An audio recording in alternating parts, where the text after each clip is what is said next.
This is the same player that broke into the league and had over 100 points right away, but he's doing things at that same pace now, but it's with a little more smarts. 4 points for Crosby, 4-0 Penguins. He's a consummate pro. The breakthrough from the captain. 16 seasons with 30 or more goals. He's got it, his 35th in the season. 19 years of more than a point a game on average in the National Hockey League. Sidney Crosby with the Midas touch in tight. He's had a remarkable career to this point, and he's shown zero signs of slowing down. We welcome in our NHL Network insider, Dave Pagnotta, right now. And Dave, the big news we were all expecting finally happened today. Sidney Crosby signing that extension to stay put in Pittsburgh. Why do you think it took so long to get to this point?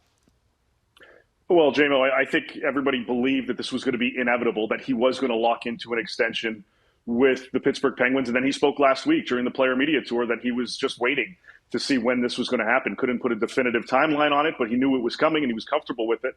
I think this kind of came down to what he wanted in terms of term and where he thought this team was ultimately going. You know, we all thought at the end of June, beginning of July, that he was going to lock into a 3-year deal.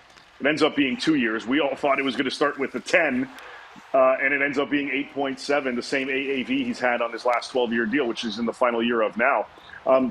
You know, he wanted to give them flexibility. He discussed different options. He discussed certainly the direction him and his agent, Pat Brisson at CAA, understanding what the direction of this club was going to be. And he also wanted to give them that flexibility. He didn't want to handcuff them and put him in a position where he may eat too much of the salary cap, and it may affect the potential dealings of what they may do moving forward, be it this season if they decide to add, if they're in playoff contention and they want to make some moves ahead of the deadline, or next offseason and so on. He's locked in for another 2 years after this one. So it was about flexibility. It was about finding the right move.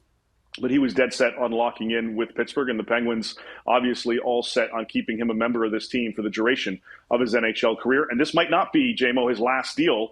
He's going to take it one contract at a time and go from there. All right, well, 2 years locked up to stay put in Pittsburgh. We're just a few days away from training camp opening up. Still have some very notable RFAs yet to sign. Yeah. Let's start with the biggest one in Boston right now, their goaltender, Jeremy Swayman. What is the latest there? Well, they're still having conversations on a pretty regular basis. It certainly seemed like there was a huge gap with respect to the dollars. I don't know if I think they've made a little bit of headway, at least in an understanding of the frame of where this is going to end up. But a lot of it still depends on term. The more term he gets, the higher the AAV is going to be.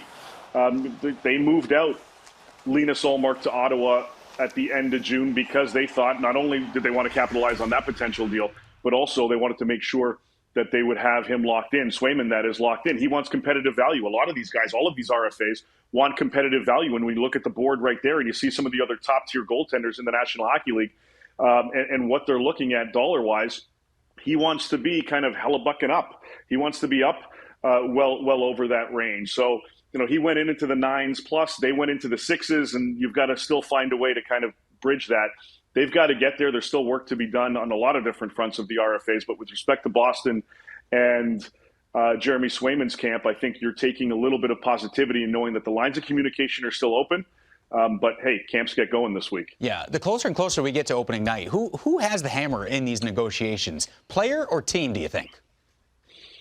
It's situational. It depends, JMO, on what, you know, who you're dealing with and what their situation is like. If you look at Cole Perfetti, for example, in Winnipeg, he said all the right things during the media tour. He went as the representative without a contract as a bit of a good faith gesture saying, hey, I know we're going to get there. We've got to lock this in.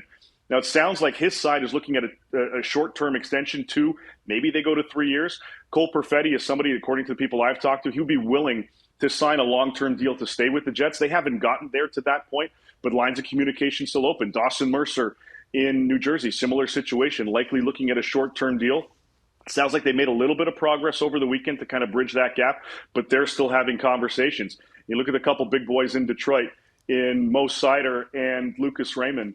Again, conversations ongoing. Long-term is the expectation, and they are, from what I'm being told on both sides, having daily talks, but it's just a matter of bridging that gap from a dollar perspective. You're looking at $8 million plus on both of these guys, and Seider likely to take in a higher AAV than Lucas Raymond, but they have to obviously kind of finalize things and get things going. I'd say from this perspective, because you're dealing with two top-tier players on your team, This is a little bit more difficult, I would think, from the team side of things than the player. But Steve Yzerman, if we've known anything about him and the way he handles things, he's not really itching to budge on his position. Yeah, we'll have to see how all these different scenarios play out the closer and closer we get to opening up camp. One team always under the microscope, the Toronto Maple Leafs. Are they looking to make any moves as we get closer to the start of the season? Yeah, they are, JMO. They've been looking at, even when they brought in Max Pacioretty last week on a PTO, they already have Steven Lorenz. They signed Yanni Hakanpää officially to a deal. They don't have a ton of cap space. They don't have much at all. So they're looking at different ways to create additional cap space, but also free up a little bit of roster space on this team as well. Now, even though Robertson locked into that one-year contract, I'm told he's still very much in play, and they're still, Brad Treliving, their GM, is having conversations with other teams out there about that possibility of moving him.